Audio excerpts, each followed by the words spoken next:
toda a gente já passou por esta experiência, quando temos um problema e não o partilhamos com ninguém, ele parece muito intenso e ele vai crescendo. E nós somos a única pessoa a pensar sobre aquele problema e o problema é cada vez maior. Até o facto de verbalizar um problema o torna menos difícil de gerir.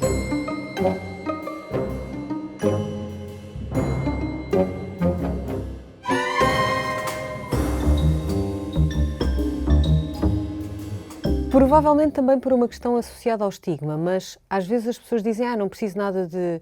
Não preciso agora de falar com um psicólogo, então eu tenho-te a ti, posso falar contigo. Só precisa de fazer terapia quem não tem amigos, quem não tem pessoas com quem falar.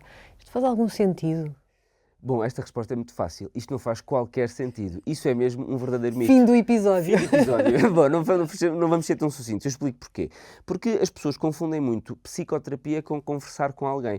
Embora, de facto, até na literatura anglo-saxónica, muitas vezes encontramos a definição de psicoterapia como talking therapies, ou seja, terapia pela fala. Mas a terapia pela fala não é a mesma coisa que só falar com alguém.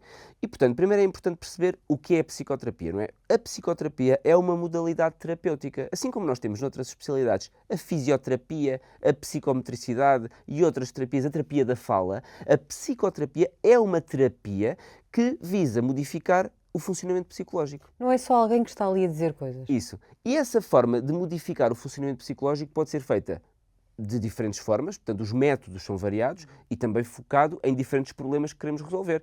Ou podemos também ter algumas estratégias psicoterapêuticas que não visam apenas a intervenção na doença, mas a melhoria do bem-estar ou o surgimento de melhores estratégias de coping com situações do dia-a-dia. Isto para dizer o quê? Então, psicoterapia é uma estratégia terapêutica e ela deve ser, primeiro, realizada por pessoas com formação em psicoterapia. Eu sei que este tema é polémico porque neste momento está, aliás, em discussão pública a ideia de deve ou não criar-se a profissão do psicoterapeuta e quem é que pode ter acesso a essa formação. Já agora, aqui um breve parênteses, é importante para que se faça psicoterapia ter-se um sólido conhecimento na área da saúde e na área da saúde mental e, portanto, eu acho que não é toda a gente que pode fazer psicoterapia e para se fazer psicoterapia é importante ter formação especializada para se poder fazer psicoterapia. Dentro das psicoterapias há múltiplas opções.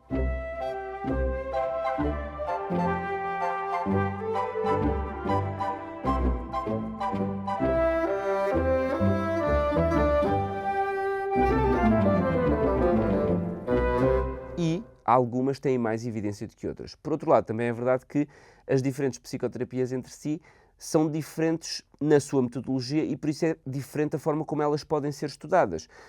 Portanto, na realidade, por exemplo, a psicoterapia cognitivo-comportamental é a que apresenta mais evidência.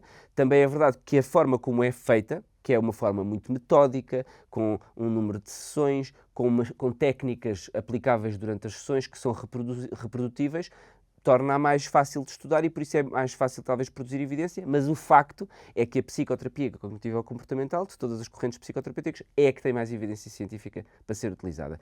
E, portanto, já percebemos que é preciso ter conhecimento técnico prévio, é preciso ter formação em psicoterapia e depois a psicoterapia em si, em que é que consiste? Sobretudo se estivermos a falar da psicoterapia cognitivo-comportamental. Em várias fases no processo terapêutico, numa primeira fase, a identificação do problema, e esse problema podem ser múltiplas situações, pode ser distorções cognitivas, eu não vejo a realidade exatamente como ela é e os meus vieses estão a mudar tanto a minha percepção da realidade que eu depois tenho outcomes negativos em termos psicológicos, ou eu não estou a conseguir lidar com certas situações de stress com os quais seria expectável que eu conseguisse lidar, com certos acontecimentos, eu não estou a conseguir lidar com certas pessoas, com certas situações sociais e, portanto, a psicoterapia é muito importante que seja tecnicamente boa, porque vai procurar encontrar qual é o problema em concreto naquela circunstância e desenvolver um plano terapêutico para aquela circunstância. Portanto, já vê a Sara que não tem nada a ver com conversar com um amigo. Mais do que isso, vai condicionar a forma como uma pessoa vai lidar com uma situação no futuro. Claro. E até é importante dizer, e até é uma coisa que não é muito falada, que a psicoterapia, se for mal feita, pode ter efeitos adversos. Porque as pessoas com uma psicoterapia mal feita podem até ficar mais disfuncionais, porque estão a desenvolver estratégias que são erradas e que são mais prejudiciais do que benéficas. Porque a psicoterapia, mais uma vez, como não é só conversar com alguém, tem impactos diretos no nosso cérebro. E, portanto, isto para dizer que a psicoterapia prevê ou tenta mudar o funcionamento psicológico e isso tem impactos biológicos e neurobiológicos. Como já disse aqui, existem no cérebro neurónios e circuitos neuronais. Nós, quando ativamos uma certa resposta a um fator de stress, por exemplo, estamos a ativar um certo circuito de neurónios. Se eu ativar uma resposta disfuncional sempre que me acontece acontecimento X, essa resposta vai estar a reforçar aquele circuito de neurónios e, portanto, tendencialmente, com o tempo, eu vou ser cada vez mais provável de utilizar aquela mesma estratégia disfuncional naquele mesmo tipo de fator de stress. Ora, a psicoterapia o que faz é tirar aquela resposta dali e pô-la noutro sítio. E com o treino, e com o tempo, e com um processo terapêutico bem feito, reforçar novos circuitos neuronais e tirar o reforço a outros circuitos que são disfuncionais. E dessa maneira o nosso cérebro passa efetivamente a funcionar melhor. Mas há um fundo de verdade nesta ideia de que os amigos também podem ajudar, por ser importante que alguém que esteja a atravessar um problema de saúde mental, uma depressão, por exemplo, se olharmos para os mais comuns, ser importante que a pessoa fale sobre isso, possa ajudar à recuperação da pessoa, a ver um espaço seguro com amigos e familiares em que ela possa falar sobre aquilo que está a sentir e a viver.